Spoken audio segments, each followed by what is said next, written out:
videos quickly is that the hook is the most important part. And so you need to have the most optimized, tight, well-delivered hook you possibly can. See how I stacked a ton of proof inside of my hook, and I offered you something that I thought you really wanted, and I gave you proof, and I gave you a visual hook as well. You want to stack as much stuff as you can on the hook. The next thing I'm going to tell you, just use start and stop. You see me reaching towards my phone all the time. It's because I'm stopping. If I make a mistake or I stutter, I just stop the video right there and I redo that one section. I don't have to redo my whole video. I don't even script my videos. I just have a really good idea of the hook I want, and then I just kind of bullet point it in my mind and I yap. Next thing you should do is CTA followers before you give value. So you go hook, which is I'm going to show you how to do X, Y, and Z. Then you go CTA. Yo, low key, just drop a follow real quick. Let's get into it. And that's a pre-value CTA.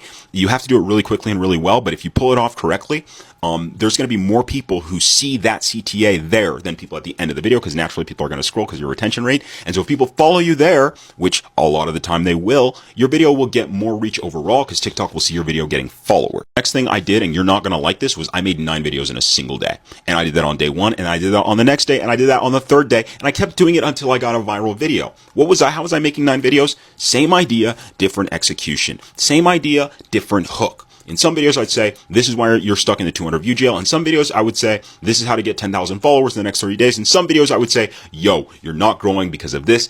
There's a lot of different ways to make a hook.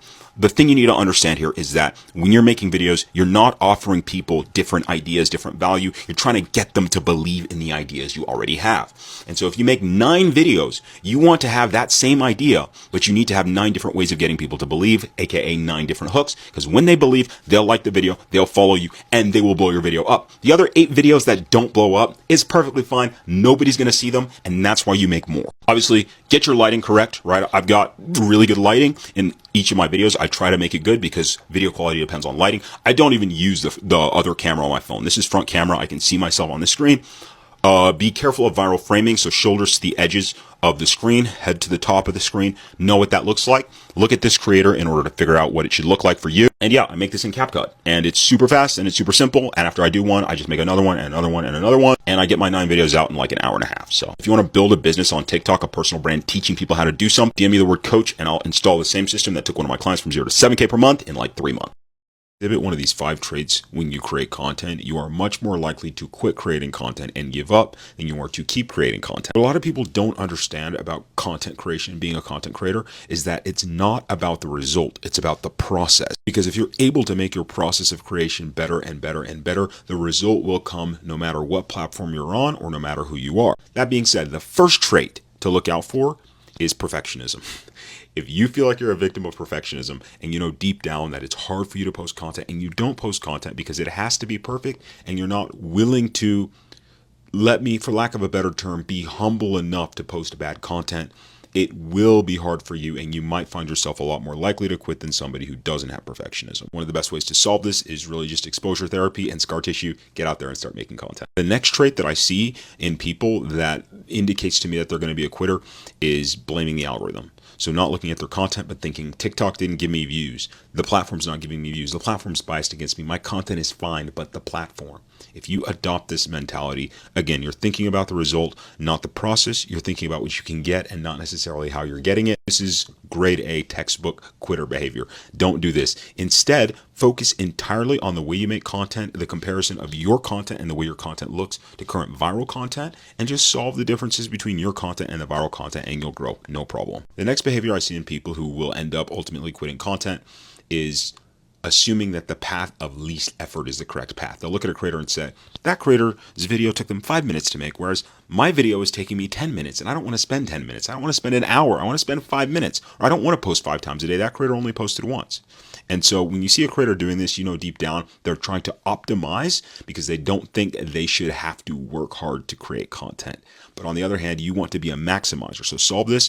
Don't think about optimizing. Don't think about getting the best bang for your buck. Think about getting the best, as many bucks out as you can, and think about doing as much effort as you can, knowing the results will come. Another trait that indicates to me somebody will quit creating content is when they are focused on how they are being perceived and they're not focused on how they are helping other people. So if you see somebody who is caught up entirely in the way they look on social media, in the way they're coming off to their audience, and not necessarily in the way the audience is receiving them, you know they're probably going to have a hard time. They're probably falling for the popularity slash celebrity slash influencer idea, and which is something died a couple years ago. It's going to be hard for them to be consistent. Last and final indicator of somebody who is going to quit creating content is somebody whose feed is full of how to grow on TikTok stuff. 90% of it is garbage that people will tell you to focus on the algorithm, this setting, that setting. I'm telling you this as a TikTok growth creator. Don't watch TikTok growth content.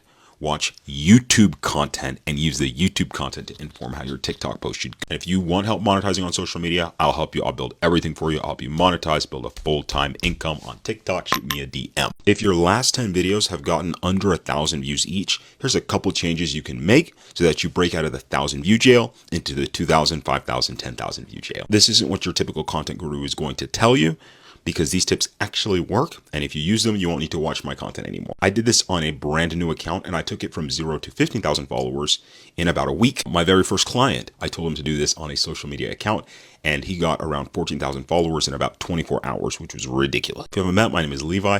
I've been creating content on social media for the past 8 years. Go ahead and drop a follow and shoot me a DM if you need help with content. First reason you're stuck in the 1,000 view jail is probably because you don't know how to make content. Now, most people will tell you to go look at a YouTube course or something like that. I honestly think you have to keep relearning how to make content, because what blew up a year ago, what worked a year ago, is not going to work today.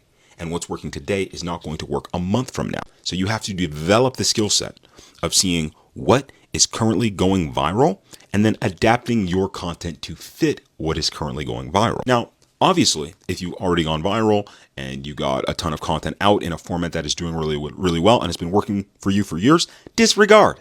I'm talking to the person who's still trying to find a format that will work for them.